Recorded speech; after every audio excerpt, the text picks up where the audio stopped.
ದೊಡ್ಡ ಮಟ್ಟದ ಚರ್ಚೆಗಳು, ವಿರೋಧ ಪರ ಚರ್ಚೆಗಳು ಆಗ್ತಿದ್ದಾವೆ. ಅಮಿತ್ ಶಾ ಅವರ ಕಾರ್ಯಕ್ರಮದಲ್ಲಿ ಭಾಗವಹಿಸಿದ ಕಾಂಗ್ರೆಸ್ನಲ್ಲಿ ವಿರೋಧಗಳು ಕೂಡ ಕಡೆ ಬರ್ತಾ ಇದ್ದಾವೆ. ಹೈಕಮಾಂಡ್ ದೊಡ್ಡ ಲೀಡರ್ಗಳಿಗೆಲ್ಲ ನಾನು ಉತ್ತರ ಕೊಡಕ್ಕೆ ಹೋಗಲ್ಲ. ನೋಡಪ್ಪ, ನಾನು ಹೋಗಿರೋದು ಶಿವರಾತ್ರಿ, ಶಿವನ್ ರಾತ್ರಿ. ಇದು ನನ್ನ ಸ್ವಂತ ಬಿಲೀಫು. ಯಾರು ಟ್ವೀಟ್ ಮಾಡ್ತಾರೆ, ಯಾರು ಮಾಡ್ತಾರೆ ಅನ್ನೋದಕ್ಕೆಲ್ಲ ನಾನು ಉತ್ತರ ಕೊಡಕ್ಕೆ ಹೋಗಲ್ಲ.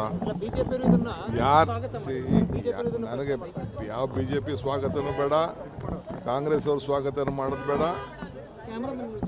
ನೀವು ನನ್ನ ಬಗ್ಗೆ ಮಾತಾಡೋದ ಅವಶ್ಯಕತೆನೂ ಇಲ್ಲ.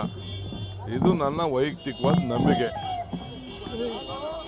ರಾಹುಲ್ ಗಾಂಧಿ ಸದ್ಗುರು ರಾಹುಲ್ ಗಾಂಧಿ ಬಗ್ಗೆ ಕಾಮೆಂಟ್ ಮಾಡಿದ್ರು ಅಂತ ವಿಚಾರ ಸರ್. ನನಗವೆಲ್ಲ ಗೊತ್ತಿಲ್ಲ. ನನಗೆ ಯಾರು ಏನು ಕಾಮೆಂಟ್ ಮಾಡಿದ್ರು ಗೊತ್ತಿಲ್ಲ.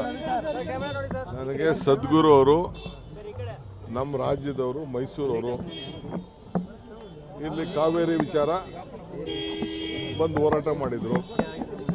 ಈಗ ಸೇವ್ ಸಾಯಿಲ್ ಅಂತ ಹೋರಾಟ ಮಾಡ್ತಾ ಇದ್ದಾರೆ.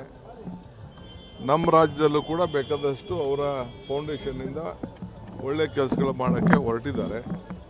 ನನ್ನ ಖುದ್ದಾಗಿ ಮನೆಗೆ ಬಂದು ಗೌರವದಿಂದ ಕರೆದ್ರು. ನಾನು ಅವರ ಭಾಷಣ, ಅವರ ಆಚಾರ, ಅವ್ರ ವಿಚಾರ ನಾನು ಮೆಚ್ಕೊಂಡಿದ್ದೇನೆ.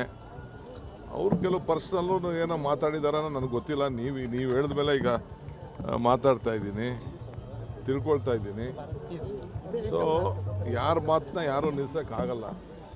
ನಮ್ಮ ಪೊಲಿಟಿಕಲ್ ಸ್ಟ್ಯಾಂಡು, ನಮ್ಮ ಲೀಡ್ರು, ಈ ದೇಶಕ್ಕೆ ಲೀಡ್ರು, ನಮ್ಮ ಲೀಡ್ರು ರಾಹುಲ್ ಗಾಂಧಿ. ನಮ್ಮ ಎದುರುಗಡೆ ಯಾರು ಮಾತಾಡಿದ್ರೆ ಅದಕ್ಕೆ ನಾವು ಅದಕ್ಕೆ ಉತ್ತರ ಕೊಡ್ತೀವಿ. ಯಾವ AICC ಯಾರು ಕೊಟ್ಬಿಟ್ಟಿದ್ರು ನಿಮಗೆ? ಯಾರು ಹೇಳಿದ್ದರಿ?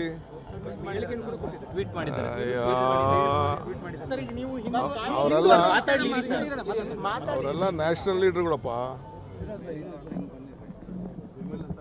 ನನಗೆ ಮಾತಾಡಕ್ಕೆ ಹೋಗಲ್ಲ ಬಿಡಿ.